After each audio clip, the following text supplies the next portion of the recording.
Olá, eu sou o Fábio, sou coordenador técnico do Treino Correto e estou aqui, mais uma vez, com essa mesma fala antiga, apresentando um formato novo para esse canal, com alguns vídeos, uns comentários diferentes no vídeo. Os vídeos agora estão funcionando um pouco diferente. A gente está lançando nas outras redes sociais e também aqui no Shorts, que permite vídeos mais curtos. A gente está lançando vídeos, lógico, curtos, explicando estudos científicos, apresentando estudos científicos, melhor dizendo. Só que em um minuto é pouco tempo para a gente falar toda a complexidade e todas as nuances de todos os detalhes que envolvem aquela pesquisa científica. Então a gente está lançando os vídeos principais do canal com análises desses vídeos curtos. Então eu coloco o vídeo apresentando, eu coloco aqui o meu vídeo apresentando o artigo e vou comentando, vou acrescentando algumas informações, vou explicando alguns detalhes, tanto na parte de metodologia como na parte de treinamento e tudo, e assim a gente vai. Tá legal? Então a gente já lançou vários vídeos nas redes sociais, se vocês não seguiram ainda, podem seguir, podem acompanhar, assistam os shorts e outras redes sociais também, que acho que é bom, a gente não pode falar o nome aqui no YouTube, mas tem lá também. E eu vou falar hoje sobre um estudo que comparou os efeitos de treino em homens e mulheres. Tá aqui, ó, o título do vídeo é Efeitos de treino, hipertrofia de mulheres versus homens. Então esse estudo comparou, é uma revisão sistemática com meta-análise, que comparou os efeitos de treinamento de força em homens e mulheres e comparou para ver se o homem ganha mais massa muscular que mulher ou não. Então vamos lá, vamos ver o que eu falei nesse vídeo, depois a gente vai comentar. Fala galera, tudo bem? O artigo de hoje é esse aqui, uma revisão sistemática com meta-análise, que analisou as diferenças entre sexos na...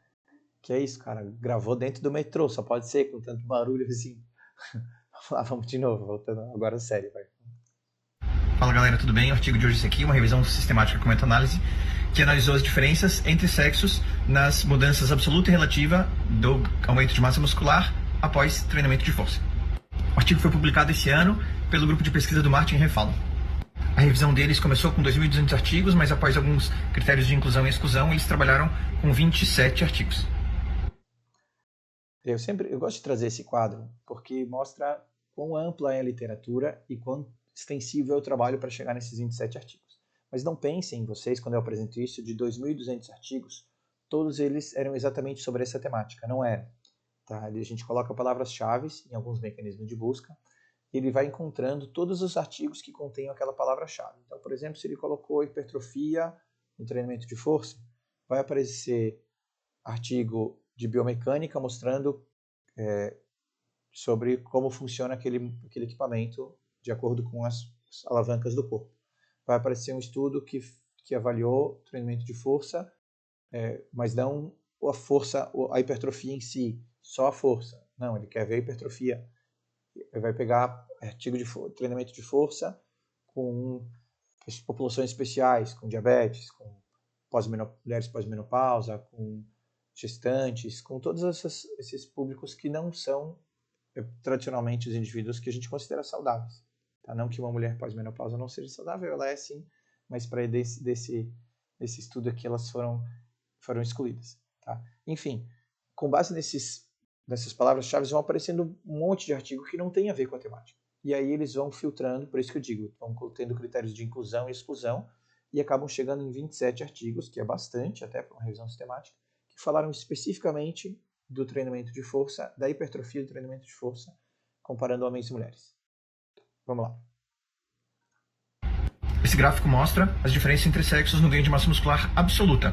Então, pro lado de lá seriam mulheres, pro lado de cá os homens foram superiores, então a gente pode reparar que todos os estudos observaram um maior ganho absoluto de massa muscular para os homens. O que significa isso? Significa que, ao fim do estudo, por exemplo, os homens ganharam 2 kg de massa muscular, 2 kg de massa muscular, e as mulheres ganharam apenas 1 kg de massa muscular. Então isso significa que teve um maior ganho absoluto. Tá? Mas agora a gente vem à parte que é a mais interessante. Esse gráfico aqui mostra as diferenças relativas, ou seja, o percentual de aumento. E a gente pode reparar que tanto homens quanto mulheres tendem a apresentar o mesmo aumento relativo, ou seja, não há diferença, por isso está perto do zero. É isso que eu ia comentar. Tá? Quando ele fala que está perto do zero aqui, é porque ele... O mesmo aumento relativo. Ele considera que se tem uma variação para o lado de cá, a média está do lado de cá, só que o intervalo de confiança está próximo do zero, o zero está dentro do intervalo de confiança, a gente considera que isso não tem uma diferença significativa. Então, substancial, também depende do tipo de análise, a gente utiliza termos diferentes. Então, aqui, como todos os valores estão próximos do zero, significa que comparando homens e mulheres não está tanta diferença assim. Ou seja, não há diferença, por isso está perto. Mas eu acabei de dizer que não tem tanta diferença assim quando a gente está falando de valores percentuais. Então, vamos supor que aquele exemplo de antes, eu falei que o homem ganhou 2 quilos, a mulher ganhou 1 quilo. Tá? Só que o homem antes tinha 20 quilos de massa muscular e a mulher tinha só 10. Então, o homem ganhou 10%, ganhou 2 quilos. E a mulher tinha 10, ganhou 10% também. Então, os dois ganharam 10%. É nisso que eu me refiro quando eles têm o mesmo ganho relativo. Isso é muito interessante, porque quando a gente pega uma série de estudos que colocam grupos mesclados, a pessoa fez esse tipo de análise com 15 pessoas. Dessas pessoas eram 8 mulheres e 7 homens. Só que, será que esse ganho de massa muscular, essa análise de ganho de massa muscular, ela é confiável, já que a gente trabalhou com homens e mulheres do mesmo grupo? E aí esse estudo está trazendo, está reforçando o que a gente já tem uma noção na literatura, está aumentando a evidência de que isso não faz diferença no final. Tá? O ganho relativo dos dois sexos é igual. As diferenças acontecem porque o homem já tem uma grande quantidade de massa muscular prévia, comparado às mulheres. Tá? Por uma série de motivos, tá? Que é antropológicos principalmente a concentração hormonal e o tamanho do corpo acaba tendo maior quantidade de massa muscular também, tá bom? Seguimos então. Tudo zero. E aqui está a conclusão deles, a gente pode ver que realmente homens e mulheres têm praticamente a mesma hipertrofia quando a gente fala de valores percentuais. Tá, isso que ele falou no final, o que eu falei no final, é o que eu acabei de falar agora. Mas eu queria trazer para vocês a conclusão toda traduzida, porque tem muitas coisas nessa análise deles que eles não abordaram, que eu não abordei rapidamente no vídeo, porque é muito curto. Então, ele fala aqui, nessa aqui é a conclusão toda traduzida, tá? Se vocês quiserem dar um pause aqui e ler com calma, pode ler, mas eu destaquei as partes que eu considero mais importantes que não foram faladas.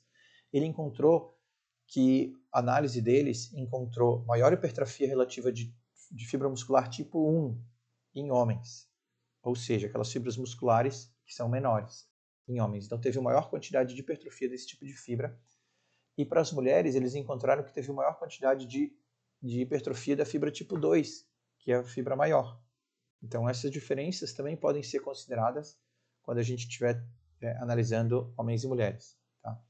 Então, a análise principal é da massa muscular como um todo, mas quando eles começam a trabalhar fazer uma análise de tipo de fibra diferente, eles encontram diferenças. Se você não tem certeza de o que eu estou falando sobre tipos de fibras, eu tenho um vídeo no canal que fala sobre tipos de fibra muscular. Tá? Dá uma conferida, eu vou botar o link aqui em cima, no card, e também na descrição para facilitar, beleza? E eles também encontraram outras coisas que são muito legais, como a diferença na hipertrofia muscular relativa entre sexos. Elas podem ser influenciadas trivialmente, ou seja, um pouco influenciadas pelo volume de séries, tá? Pelo volume de treino definido. Então, isso pode ser influenciado um pouco, mas não é influenciado pela carga relativa, ou seja, se o homem trabalha com a carga que representa metade do peso corporal dele, e a mulher também trabalha com essa carga, então não é influenciado. Tudo bem? Se o homem aumentar para 70% do peso corporal, e a mulher também aumentar para 60% da carga do peso corporal, os resultados vão ser similares. E mais interessante ainda é que não foi encontrado nenhum impacto da experiência de treinamento resistido. Ou seja, quem é iniciante não necessariamente vai ter mais hipertrofia do que alguém que é intermediário e que não necessariamente vai ter mais hipertrofia do que alguém que é avançado. Tá? Então, não foi identificado aqui, isso não significa que não existe, que pode acontecer ainda, mas essa análise deles não encontrou. Tudo bem? A princípio, a gente considera que não existe. Então, mas existem a necessidade de mais estudos que façam esse tipo de análise como foco principal do estudo. Tá certo? Bom, essa aqui é a apresentação. Dá uma lida aí com calma se vocês quiserem. Esse é o vídeo de hoje. Espero que eu tenha conseguido apresentar com um pouco mais de clareza os dados desse pequeno vídeo, desse pequeno artigo. E a gente se vê na próxima. Um abraço.